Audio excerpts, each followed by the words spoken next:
दीपक ऐसन कराई कपड़ा के भीतर से देता दिखाई कहवा से किने लू लगता कि तुम्हारा है हीरोइन हो हीरोइन बना लो हीरो कहता किया नशा में बताओ नहीं गजा बना लो हीरो कहता किया नशा में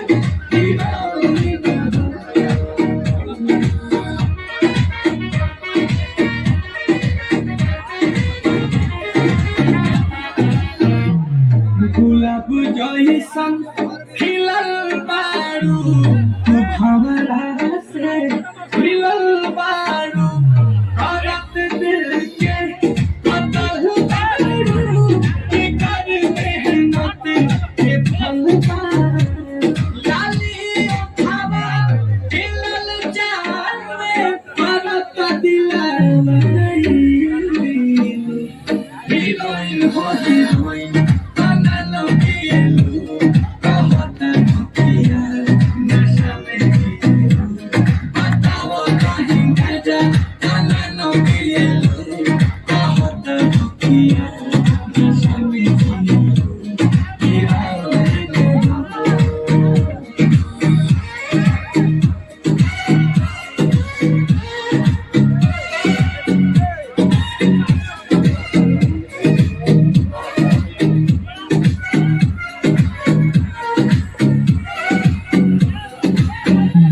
बनल में जहाँ